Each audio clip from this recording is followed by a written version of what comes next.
Mi apreciación en términos generales es que visibiliza, o más bien vuelve a visibilizar, una temática que es muy relevante en las relaciones laborales y que dice relación con la existencia de conductas de acoso sexual laboral y la incorporación de una nueva figura que es la violencia en el trabajo. Creo que esto es relevante porque los ambientes o como sea el clima laboral es central en las relaciones laborales, porque parte importante de nuestra vida estamos en el trabajo y por lo tanto el estar en ese trabajo, la idea es de que sea una instancia, momento en lo que todas las personas puedan sentirse plenas, que se desarrollan, que entregan sus conocimientos en las distintas áreas en las que se pueda trabajar, o habilidades o competencias, y que sea en forma efectivamente grata, que nos sintamos en definitiva felices en el trabajo. Y claramente las conductas que atentan a ese buen clima laboral son el acoso en su vertiente laboral o sexual y la violencia en el trabajo. Por lo tanto, creo que es correcto volver a esta temática. El legislador ya había incorporado tanto el acoso sexual en el 2005, el acoso laboral en el 2012, pero sin duda faltaba avanzar en esto y luego incorpora con la ley Carin la figura de la violencia cometida por terceros ajenos a la relación laboral, pero vinculadas de alguna manera a la misma, que también es parte de lo que hoy viven muchas personas trabajadoras en sus espacios laborales. Y lo otro que me gustaría destacar desde esta perspectiva general y que encuentro positivo, dice relación con que el foco se haya puesto en la prevención y el rol que van a tener las empresas y empleadores en la prevención de estas conductas que son contrarias a la dignidad de las personas. Bueno, yo creo que en esta fase de implementación, yo creo que han sido tres las principales problemáticas que ha tenido una implementación satisfactoria de la ley Karen. Una está vinculada con deficiencias que yo veo del proceso legislativo. Esta fue una ley que se aprobó rápidamente, que tuvo unanimidad, que como digo, en aspectos generales por supuesto que es positivo abordar una temática tan relevante como el acoso y la violencia en el trabajo, pero que quizás producto de esta premura no se detuvo en ampliar algunos aspectos, que es lo que me voy a referir en relación con la implementación, y tampoco se detuvo en perfeccionar o mejorar ciertos alcances conceptuales de las figuras que se tipifican como ilícitas y contrarias a un ambiente de trabajo digno y de respeto mutuo. En primer término, entonces, creo que una de las grandes dificultades que ha tenido la implementación de la ley es que se regula con mayor énfasis las figuras del acoso laboral y sexual, se incorpora una nueva figura que es la violencia externa o violencia de tercero, se establecen nuevas obligaciones para las empresas en materia preventiva, pero también la ley tiene el otro lado, que es cuando una persona es víctima de alguna de estas conductas y quiere activar proceso de investigación y sanción. Y ahí, como les digo, reitero, hay una nueva figura que se incorpora, que es la violencia. Las empresas van a estar obligadas, si es que se hace una denuncia, a iniciar el proceso investigativo. Lo pueden hacer ellas mismas o derivarlas a la dirección del trabajo, y a su vez la persona que es víctima puede decir: yo no quiero utilizar la herramienta de la empresa, no confío en que la empresa sea la que investigue y prefiero ir a la dirección del trabajo o prefiero ir a tribunales. ¿A qué quiero llegar con esto? Se añade nueva carga de trabajo a instituciones que antes del 1 de agosto del 2024, que es cuando entró en vigencia la ley Carin, ya estaban colapsadas. Y eso creo que es haber generado grandes expectativas a las personas trabajadoras, pero con la implementación esas expectativas se ven frustradas, porque hay una demora excesiva en la tramitación entonces de estos procesos investigativos, si es que se hace a través de la Dirección del Trabajo, sus inspecciones respectivas, y si eventualmente luego esto se judicializa, los tribunales laborales en las principales comunas o ciudades del país están totalmente colapsados, con retrasos en las audiencias y con plazos que escapan a lo que alguna vez se quiso cuando se reformó el sistema de justicia laboral. Por lo tanto, la ley debió haber, sabiendo que aumenta carga de trabajo, debió haberse preocupado de mejorar las inspecciones del trabajo a través de mayor personal, recursos y también los tribunales laborales. Eso por un lado. Por otro lado, también en esta fase de implementación y sobre todo con los datos que ha sacado recientemente tanto la Dirección del Trabajo principalmente, uno advierte que la finalidad de la ley no se está cumpliendo, porque la finalidad de la ley es la prevención, erradicar de todos los lugares de trabajo estas conductas, acoso y violencia. Pero los datos nos muestran un aumento exponencial de las denuncias en los distintos órdenes, en las denuncias administrativas, denuncias judiciales, denuncias al interior de las empresas,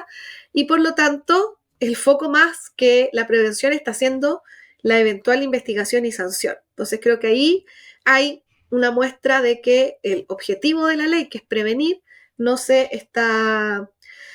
cumpliendo. Y por otro lado, también creo que en el ámbito también de la investigación y la sanción, la ley entrega a las empresas esa tarea. Ya lo tenía con el acoso sexual, estaba la obligación de contar con una reglamentación en torno al procedimiento de investigación y sanción del acoso sexual. Hoy se incorpora el acoso laboral y también la violencia de terceros. Se añaden principios a esta investigación, ciertos deberes para las empresas de llevar a cabo esto. Ya les decía recién que eventualmente la empresa puede decidir derivarlo a la Dirección del Trabajo, pero cuando no lo deriva, ella hace la investigación. Y yo creo que ahí hay también un problema de técnica legislativa, el preguntarnos si realmente es adecuado darle a las empresas este rol. Porque primero, se trata de materias muy delicadas, muy complejas.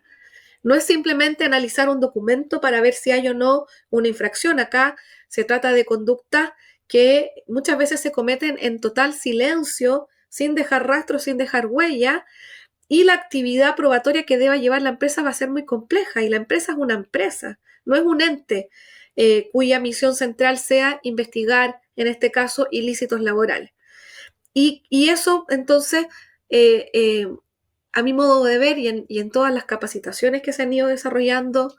desde el agosto del 2014 en adelante, incluso antes, uno ve esas dificultades que tienen las empresas, sobre todo aquellas empresas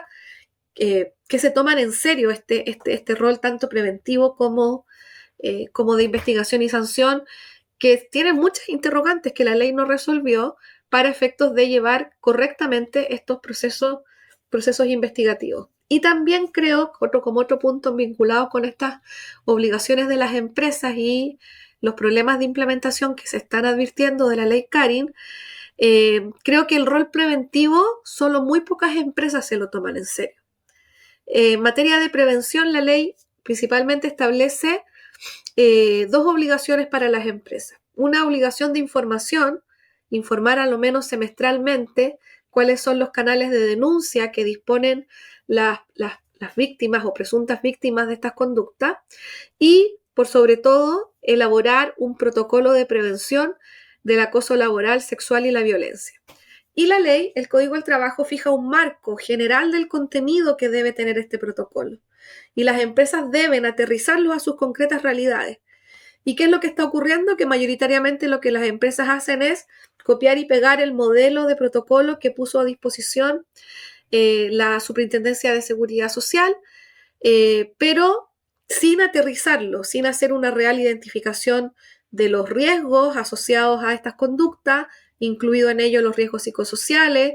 sin hacer una medición real de los mismos y decantar en cuáles, atendida a la realidad de esa empresa, son las correctas medidas de prevención de estos riesgos. Y por lo tanto, al no tomarse en serio este rol preventivo, tenemos entonces que los números que nos están mostrando,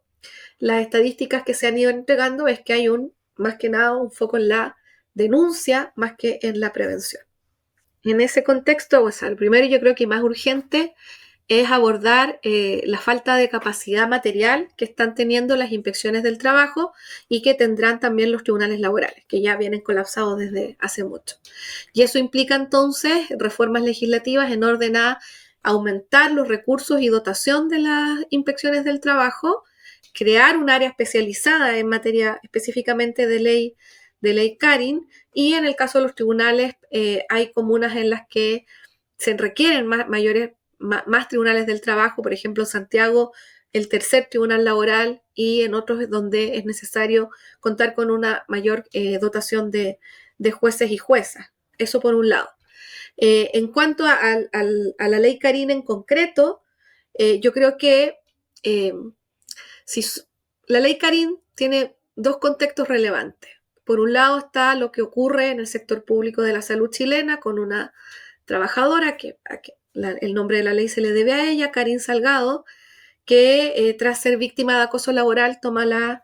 difícil decisión de quitarse la vida. Y por otro lado también está la ratificación por parte del Estado chileno del convenio número 190. La ley 21.643 es una primera aproximación a la implementación de ese convenio, pero estamos al debe aún con ese convenio que obliga al Estado chileno a hacer adecuaciones a su normativa interna. Y la ley Carin entonces en ese contexto fue bien tímida en acercarse a este convenio. Principalmente, lo digo en relación con, primero, hay obligaciones que también tiene que el convenio 190 le impone al Estado en materia de prevención y ojalá, erradicación del acoso laboral, sexual y la violencia en los espacios laborales.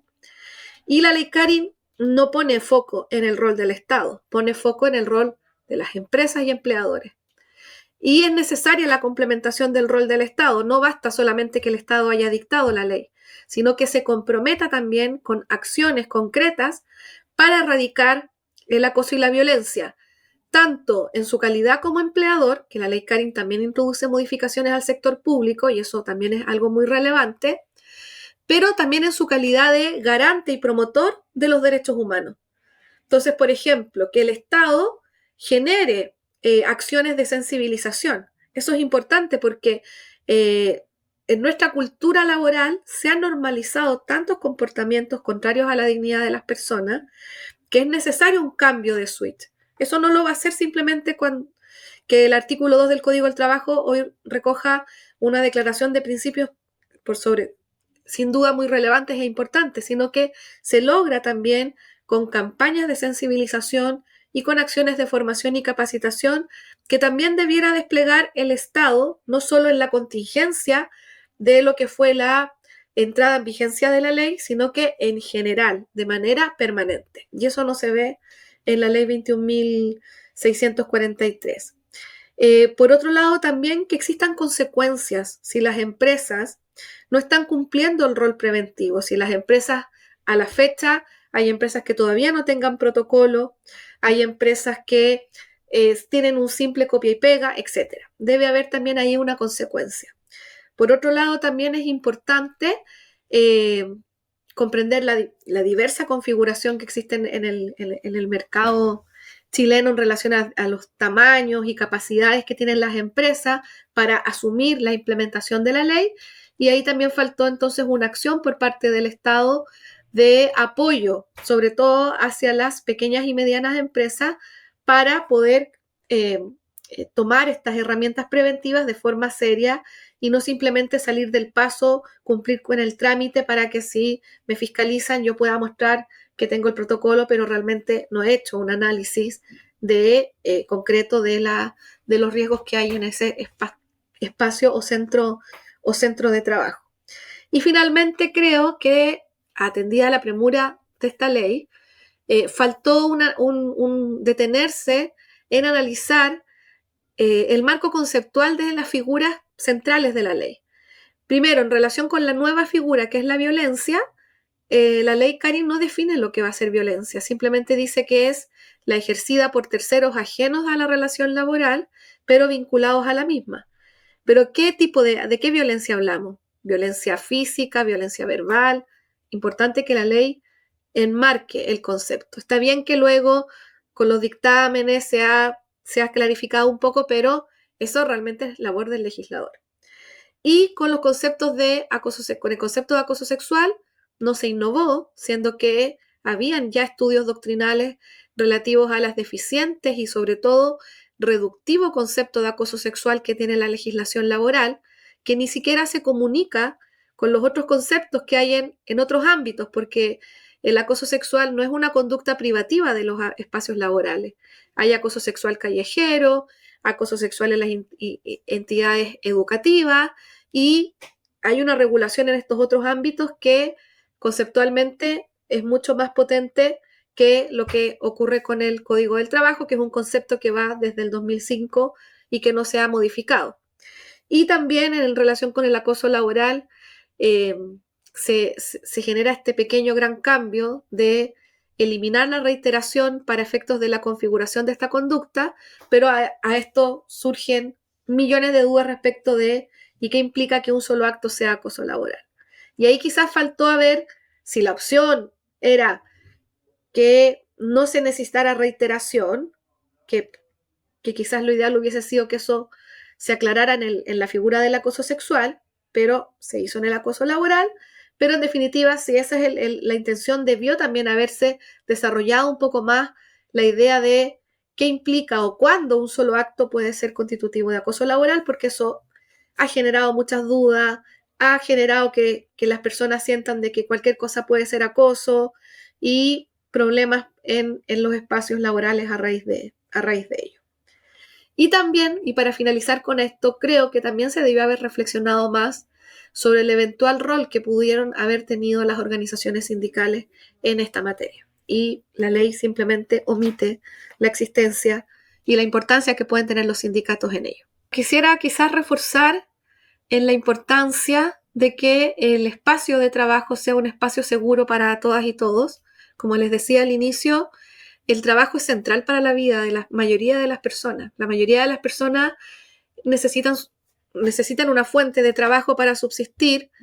y pasamos mucho tiempo de nuestra vida en ese lugar y por lo tanto es necesario que no sea un espacio de sufrimiento que lleve a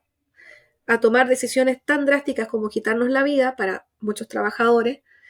o trabajadoras y que por lo tanto sea un espacio de desarrollo pleno. Eso yo creo que es clave, entender, en que lo entienda las empresas, los empleadores, también los mismos trabajadores, porque muchas veces estos problemas se van gatillando por situaciones interpersonales que terminan en acciones o conductas de acoso. Y por lo tanto es importante cuestiones que son como de total sentido común, el respeto mutuo, el tolerar las diferencias, el trabajo colaborativo, etcétera, etcétera, y que entonces esta ley nos revela la importancia de aquello, de que hayan ambientes laborales libres de violencia y de acoso, y creo que eso lo debemos tomar en serio. Como país, a través de las distintas instituciones del Estado, las empresas y también, por supuesto, todas las acciones de formación que puedan existir en ese sentido.